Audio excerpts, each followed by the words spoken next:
Welcome to Bullet Points. It's the fastest 14 minutes on the internet.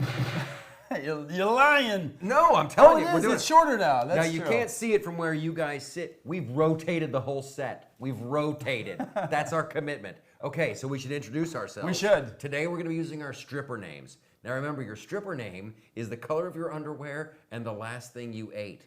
So I am Commando Cheeto. Commando Cheeto. Yeah. Well, we have something in common. And you are? I am none tofu and vegetables. All right. So we're not making money as strippers, but we're not making money as the hosts of Bullet Points. Here's how it goes.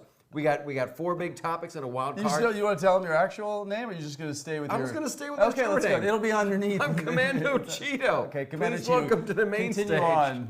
Okay. What are our four big topics? What are our four big bullet points? Michael Loftus, thank you so much, and it's good to see you back after a couple weeks at Fox. Here we are, episode 42, Red, Blue, and Magenta, Bullet Points Nation. All right, you like that? I do. Keep it rolling. All right, the topic one, bullet point number one, the great impeachment witch hunt dance. We'll be talking about that. There we go. Bullet point number two. Bullet point number two, South Park declares F the Chinese government. And good for them. Bullet point number three. The Syria pullout. Should I alliterate? No, that's fine. I'm keeping them short for you, but I'm going to finish. The Syria pullout. With Bolton gone, the Trump moves America out of the Syria bog with the Kurds and the Hawks. Who knows what's going to happen? Was it all in the plan? Okay, and then that's it. That was, or was that one four? One more. There's bullet point number four. Bring it. Boom. Bullet point number four. Puberty blocker FDA slapdown fail. Oh yeah, the puberty blockers. We'll be talking about that. So stick around. We got that. We got a wild card. We do. My goodness, it's a whole lot of show. I'm Commando. I'm none. We'll be right back.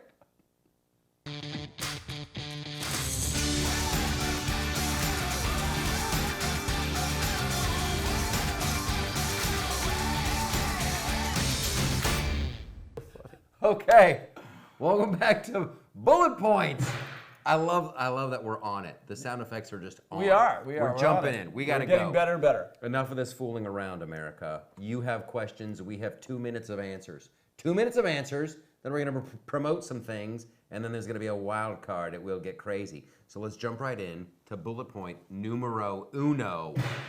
Impeachment. Boom. All right, so let me jump in and just frame it. I want to frame it a little bit real quickly. You're going to frame it before 2 minutes. I'm going to frame it for a second, and then frame we'll open. Okay. So what exactly happened, right? So Hunter Biden, right, joined the board of the scandal-plagued Ukrainian energy company Burisma. Right. Yes. While his father was vice president, there was some exchange, that there was some backhanded work. When Manafort came up, a lot of the Ukrainian issues the illicit issues came to light, right? Okay. That's when we were aware. And then the Vice President Biden suppressed the prosecutor at the time, had him removed, right? Bragged about it publicly, right? Mm-hmm. And they even say that maybe Hillary Clinton had something to do in this, right? So then later, Giuliani comes through and says, hey, we need to deal with these findings. And then Trump was going to issue $392 million in military aid. And he also happened to mention the fact that he was following up on the case. We heard the transcript. You're being very sympathetic. Yeah, we heard the transcript. There was no quid pro quo. Correct. And here we are in a huge Democratic blow up, covering up they have no party. Okay, so that's where I think it's important to know what exactly happened before they moved for this. I mean, they're saying it's high treason, right? Okay. 2 minutes on the clock. I'm jumping in. This whole impeachment inquiry is a joke. It's a joke. It's a horrible joke. It's a travesty of justice. After reading the transcript, here's what a lot of people on the left are going to do. Can you do me a favor? Do me a favor. That's the little phrase they like to pitch. They take that out of the transcript. Do me a favor. Trump then goes on to say, look into the servers, look into 2016. Then he goes on to reference the Mueller report. So do me a favor is strictly in reference to look into the Mueller report and the origins of all that mess. And then you come back into, hey, I'm going to have Giuliani and my attorney general call you. They're looking into Joe Biden. There's a lot of talk over here. There's a lot of talk. I'd like you to look into it. Okay, so there's no quid pro quo. So everything else is just a joke. The whistleblower. Right. This is breaking news today, you all. Thank you. It's a secondhand account. Secondhand account. And this guy said he was terrified. It was horrible. It was crazy. But his account and the transcript, they kind of line up, but it's not, anything nefarious. This dude, the whistleblower, now has ties to Joe Biden's campaign, right, in an official capacity, right, and he skipped all the steps of being a whistleblower. So here's what I think is really going on with this whole thing. You've got and I wrote an article about this today at theloftusparty.com. It's worth reading. They've had the constant drumbeat of Trump is a criminal, Russia, Russia, Russia, for like 2.5 years. Right. And now they're going immediately. The media never apologized. The media never corrected the story. And even if you can't, it's almost too late. They're baking it into the public. Mm-hmm. Now they're going, he's a criminal, he's a criminal, he's a criminal. Mm-hmm. Nancy Pelosi won't call the vote, because if she does, then Republicans have subpoena power. They can cross-examine witnesses. Right, they're just dragging it out. You lose. Is that 2 minutes? All right, wow. Let's continue one more minute. It's impeachment. It's impeachment. It's big. This is about, this in my opinion, they're just trying to overthrow the results of 2016. Yeah, they never stop. They say it can't really actually be a coup by the nature of how it's actually structured, but it is a definitive play to continue to delegitimize the president. You know what's interesting? Right as Biden was being just blown off the map with his memory issues, right as Warren was getting thrown out by her own party for being too far to the right with their own, they're looking for a moderate candidate. They have nothing. Another scandal comes on the floor. Yeah. And it pulls back. Bernie's even back. Everybody that was falling off the map fell back. That's all they're doing, is driving this home. So once again, I think Trump is handling himself pretty, and it won't be the first time the president talked backdoor to another international leader, first of all. Regardless. Right. You've got Bill Clinton on the record of reaching out to Tony Blair, going, "Hey, it's an election year. If you could take care of this for me, that'd be great." So that happens all the time. Here's the other interesting thing. Keep your eye on this. They make a lot of money in Congress. Joe Biden set up Hunter, like, okay, you're going to be in charge of this thing in Ukraine. Yeah. I actually believe Nancy Pelosi's kid has ties to Ukrainian gas company as well. Then Biden goes over, sets up Hunter for a $1.5 billion investment from the Chinese government. That's the Chinese government money. Right. Then that company bought the controlling interest in an American company that had dual purpose technology, right? Mm-hmm. It's anti-vibration stuff that they make for aircraft and for all kinds of things. So now China has those insider secrets for our technology. This is where it goes too far. It's graft, it's greed, it's corruption, it's on both sides. Yeah, it's another call like selling uranium, right? I mean, when it comes to greed on the left, there's no bounds. And now here's what I found out when I was doing my digging, and I know we've gone long on this, but it really, really bears repeating. Where are the Republicans who are being so vocal that they know this is a sham, they know it's a scam? Well, you've got Republicans, or you got some bad guys in the swamp there too who are getting rich. It's worth noting that before Joe Biden set up Hunter in Ukraine, and before Joe Biden set him up in China, George Bush II, set up Hunter on the board of directors of Amtrak. Interesting. So that's what I'm talking about. You got and the old Bushes are anti-Trump, extremely vocal. I think Trump is Washington's WikiLeaks and Snowden. He keeps breaking up all these, and he takes the hits, and he's going to absorb it, and he's going to roll through 2020. Let's go to the next bullet point. Yes, we have. Shall we? Well done. Well alliterated, Michael Loftus. There was a lot of time. We could do a whole show on that when we might. All right, great. Bullet point number 2. South Park declares F the Chinese government in its 300th episode. 300. I'm from Colorado. I love South Park. I think they're the most politically correct, awesome show. Incorrect. Incorrect. After China banned their show. So here, after you, Michael, jump on in. I don't know what kicked off. Start the clock. I don't know what kicked off South Park going after China, but I'm really happy they did. because what's going on with the NBA and what's going on with Blizzard Entertainment, the big video game company, right, and what's going on with Hollywood. There's so much money, and this is what another like super interesting thing. Like, I'm a capitalist. I believe in less government. I believe in, you know, entrepreneurship, small business, all that stuff. Yes, there's a giant pile of money in China. Disney wants it, Hollywood wants it, Blizzard wants it. It's relatively new, by the way. Last 20 years, China became wealthy. The NBA wants it. However, you got to come to grips with this. Are you prepared to sell your soul for Chinese money? They still have re-education camps. There is no freedom of speech. There is no freedom of religion. There is no freedom of movement. They're replacing Jesus with the name of their leaders in the Bible, right? I mean, that's happening right now. If you want to be a member of the Communist Party, you have to be an atheist. Communism ain't good, you guys. So the NBA, these jackholes like Steve Kerr from the Warriors, they always have something, they can tweet about Trump and he's an idiot and this and that and this. Right. And then all of a sudden you go, hey, so what's it going to be, Hong Kong or China? All of a sudden they're like, I don't know, it's a lot of history there and I got to do some studying. It's like, seriously, dude, it's freedom versus communism. Yeah. Who are you going to pick? So far, the NBA has picked communism. So far, Disney's picked communism. Except for Charles Barkley, which is like... God bless Charles Barkley for calling it out. Kanye and Charles Barkley are like the voice pieces of Rational America. That's classic South Park right there.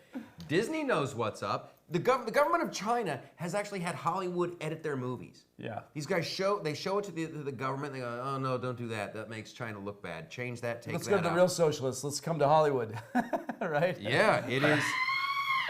It's exciting. I just think it's great. I mean, they came out. They came out against the Chinese censors at South Park, and they don't care, right? They supported the NBA. The NBA's following, but meanwhile, the most important thing is they said, let Hong Kong freedom, fight with freedom, stand with Hong Kong, was what that NBA tweet was about. The fact that this is even being challenged, we talked about this before the show. I mean, Britain, our greatest ally, held Hong Kong. And now it's being violated. People are being trampled on. I mean, this is like back in North Korea when the Chinese poured across the Yulu River. This is a surge of Chinese communism onto democracy. So let's not forget what it's about. It's gonna get worse before it gets better, and I tell you what. It's very crazy. Gotta get those businesses out of China. Communism, she ain't no bueno. All right, bullet point number Trey. All of these are going long, and I give American zero Prophet. craps. I like that guy. I like that Here voice. we go. We'll call him our American Prophet. All right, great. Topic, bullet point number 3. Yup. 2. Oh, he's calling for more. He's calling for more. I'm calling. All right, okay. So remind me never to take you skeet shooting. All right, so the thing that's happening with Syria is very interesting because Trump made his pledge to get our troops out of there, That's right? what he but said. We are allies with Turkey as well. So that's something that's always been going on. They say that I do agree. Well, we covered Bolton being removed. So it's interesting after Bolton came out, and Bolton was opposed to the North Korea and the Iranian talks and the sanctions. Bolton's always more of the hawk and the neocon. And so Trump did something radically different than the Secretary of Defense he just released. So there's a mixed opinion about this. Are we bailing on the Kurds? But he did say, even at the rally this evening in Minnesota, that these are people who actually are more concerned with their own land than really being great allies to us all the way back to World War II. I have to tell you, I am constantly shocked by Trump's real understanding of history as it relates to different factions around the world, as it relates to our heritage. So there was a strategic pullback. Yeah. To see what happened. Now, ton of pressure just today, Michael, because the Turkish forces are getting extremely vociferous. They're coming in, they're bombing heavily. And Trump said, hey, if this turns to ethnic cleansing of the Kurds, we're back in with all of our force and might. So I'm not seeing a big, we're trying to make this huge problem. I saw him try to honor his original policy, to practice moderation, but he would step back. He would step back into something else. And he's between allies. It's not an easy situation. To me, that seems like what it's going to do. Like, hey, those are our buddies. Those are the Kurds. And then I guess there's a whole different faction of the Kurds now that's accused of doing some terrorist type stuff. Yeah. So it's not like anyway, it's not that many troops. He's pulled them back. And if anybody... It's less than 1,000, right? It was all advisors? It's like 500. Right. Anyway, if someone goes after them, yeah, we gotta knuckle up and protect those guys because we will need them again. However, the mission there is so murky. It's so murky. We're just kind of advising. We're just kind of policing. We're not really, because that's what I always hear. And maybe this is simplistic. I'm a simplistic guy. People are like, oh my gosh, we've been in Germany and then Japan and all this stuff. But like, we helped rebuild Germany after World War II. We helped rebuild Japan after World War II. I don't know what we're doing in this little corner of the Middle East. What's the mission? What is the mission? What are we? Well, I think what it is like the pan-Islamic, we have to remember the pan-Islamic state is it's like the EU. It's a body politic with its own crazy ideology where you Sharia law and expansion, and there's a lot of oligarchical, like corporatism and monarchical despotism based on oil. I mean, it is a crazy region.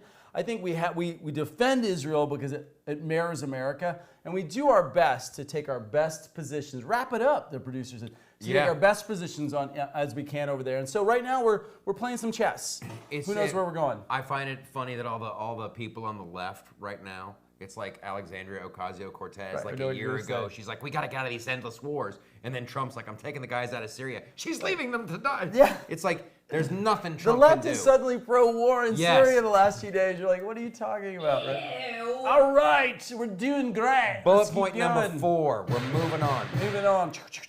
All right. This is a crazy story. I still have such a hard time understanding. Bullet point number 4, Michael Loftus. Is puberty blockers. Puberty blockers boggle and FDA fail. Puberty blockers was a band when I was in college. Was banned. Yeah, was a band. We used to go see him. Nice. We are the puberty blockers. Nice. I thought that was it was a play, wasn't it? No, that would be, high school football. Thank you. All right, so what's going on with this? Is just criminal. I can't believe it's a story. Yeah. To me, this is just straight up criminal. Right. It's straight up criminal that you can have a child that's not even close to being a grown adult, just going on. I don't think I'm going to be. And the parents just the doctor. That's what they do. There we go. Our producer has feelings. That's awesome. So. You know what's great? It's a feelings siren. It's like, those are my feelings. It's very, very, very pro puberty blocker. All right, so anyway, it basically gives your children, it's that kind of Lupron. Lupron gives your children more time to explore their identity. So if they see that someone they're 12? If somebody is turning too quickly into male or female, and the parent or the physician, guided by the parent, or now even the kid can't be interrupted in certain states, right, if they want to take puberty blockers. But Lupron is used to stop endometriosis, which was cancerous growth, as well as repress puberty. I'm telling you, little kids shouldn't be allowed to make this decision. No. I'm going old school on this one. Listen, and for a parent to do it to their kid, I think it's child abuse. It's legit child abuse. Listen, man, and I'm not even lying. I have the pictures, and maybe I'll bring them in and show you. When I was 5 years old, I swear to God, one Halloween, I had a Pluto the dog costume, right? Full-on Pluto the dog with ear. I wanted to be a dog. I remember it distinctly. I wanted to be a dog. Now, if I convinced my parents they could have shot me up with something, I would have grown fur? Yeah. Yes, I was a little upset. Yes, I cried a little. Some doggy DNA. Right? But like, you wouldn't let someone do that, so why would you do that to a kid? Yeah, no, it's absolutely true. You know, and the thing is what happened and brought this to post. I just want to, because I don't want to be a talking point show. We always want to talk about the challenges. So the Christian Post brought out the fact that the FDA said, hey, 6,000 people have died from Lupron. But a lot of them have died related to cancer. So Daily Wire and a lot of other right-wing posts took it and they ran with it and they said, you know, the FDA is reversing on Lupron. They never should have given it to kids. Well, the truth is, a lot of it's very bad view. It shouldn't be given to children. There's horrible suffering that comes around from it. They said most of it is irreversible that we're doing these kids. And they don't even have free will. So that's horrible. For these adolescents may be confused, and we're trying to solve gender dysphoria, but usually a lot of these things work out with time and patience. We're a very impatient country, so we're not on that platform saying that it's absolute. But the truth is, the issue is still aberrant. You know, it's still horrible. Listen, if you're a 20-year-old, 18-year-old, 19-year-old, and you're like, you know what? I've had it. I am no longer Hank. I'm Henrietta. God bless you. Do your thing. I wish you nothing but a wonderful, beautiful life. But when a 4-year-old goes, I'm not Hank, I'm Henrietta. Hey, get the drugs. Like, no, that should never happen. Okay, it's time. It's promo time. Promo time, baby. Promo time. Promo time. What do you got? Well, I want to herald you. So to all of our fans out there, thank you for following our great show on episode 42. We're doing our bullet points, our 4-topic and 1 wildcard show weekly, and then we're following up a single shot, all usually on Saturday, Sunday. But for 2 weeks, ladies and gentlemen, Michael's just been all over Fox News. It's been. Tell us what's been going on. That's why we haven't been doing the show. It's been. Oh yeah, it's my fault. Bro, go read it. So there was this little show, The Five. They let me co-host that. Mm-hmm. I was not taken out of the building in handcuffs. Very good. I was not fired on the spot. It was a lot of fun. It was challenging. It was live TV. Right. And I really enjoyed myself, and it looks like I'm gonna be invited back. Nice. Yes. You did ooh la la. Yeah. And you did Dana Perino's show? Yeah, Dana Perino, lovely. And also, I got nothing bad to say about all these people. They're all fantastic and lovely people. Poor Juan Williams is misguided, but I'm going to turn him. They need him. I'm going to turn Juan Williams conservative. He's granting legitimacy to the whole network by being crazy, though. And Dana Perino was nice enough to have me on her show a couple times. Mm-hmm. It looks like that might turn into more. And then my man Jesse Waters has invited me to be on his show, so they're being very nice. You're in the club. I'm hoping to be in the club. Yeah. And I tell you what, it's a very good club. And I say this, no BS. Everyone I've met over there. I don't know who does the hiring, but whatever process they use, it works.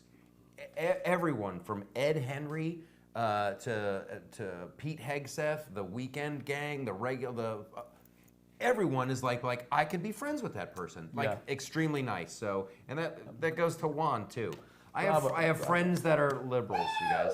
Okay. Yeah. Now I see there's a book up here. 13 There Reasons Why. is a book up here. Well, Why do you do this? Just steer into it, man. I'm working on the book. So it's exciting. I'm working on the book. It's great. No, it's done. I've some people have approached me. We're actually thinking about changing. I submitted it prior. So we're thinking about changing the subtitle to, instead of 13 Reasons Why Not to Be a Liberal and How to Enlighten Others, to and Why 4 More Years for Trump. So, I figured since it's such a, I definitely want to evergreen the book over time, but I have some things to say. I mean, I think the book really runs parallel. Yeah, go. 13 Reasons Why Not to Be a Liberal and Re-elect Trump. And re-elect Trump. Yeah. Yeah, it's simple. It's beautiful. Boom. Thank you. It's a little tighter. Thank you for that. That's what I'm here for. All right, free copies for Michael. Woo. Moving on, ladies and gentlemen. Let's talk about your tour before we get into the show. We got a couple stops. Eagles of Liberty, Freedom of Laugh tour.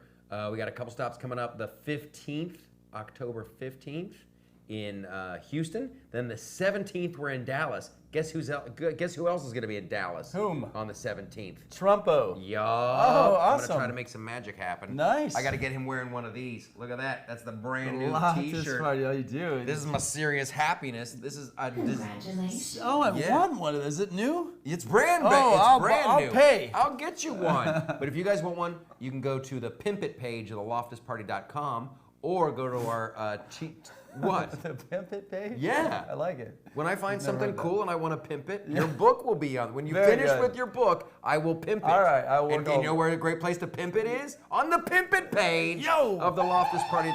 Or you can go to Teespring, the Loftus Party store. Boom. Okay, wild card. Wild card.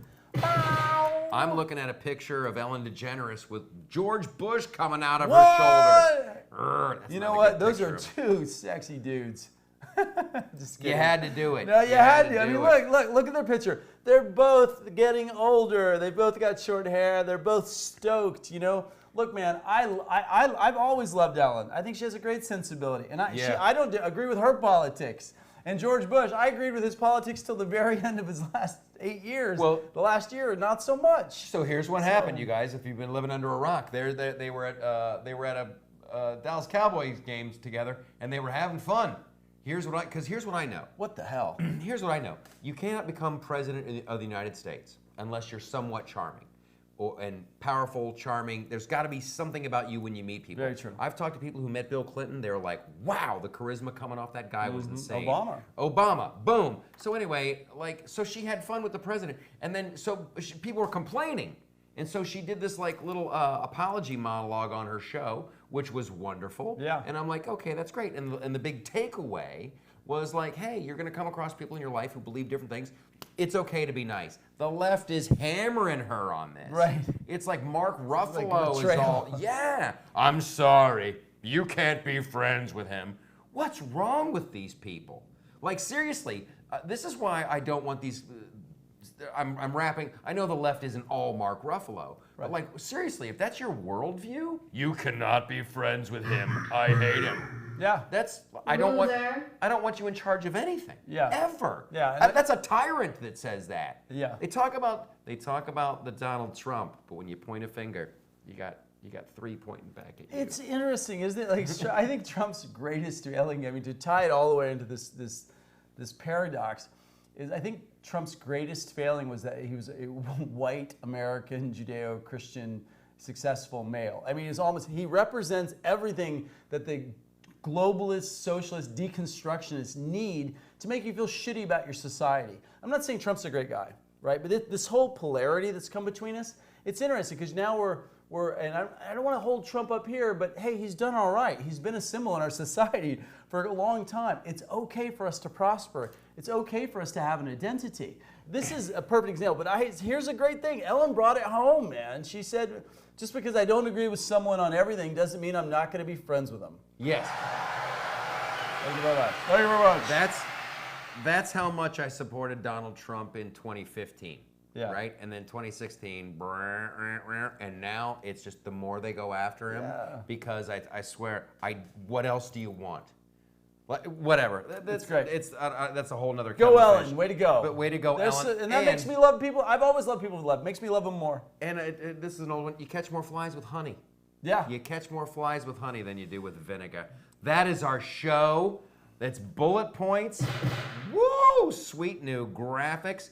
I'm Michael Loftus. You might know me better as Commando Cheeto. And I'm None Tofu and Vegetables, a.k.a. Judd Dunning. And we'll see you next week and on weekends on Single Shot. Yeah, Single Shot, one topic, a couple of minutes. So exciting.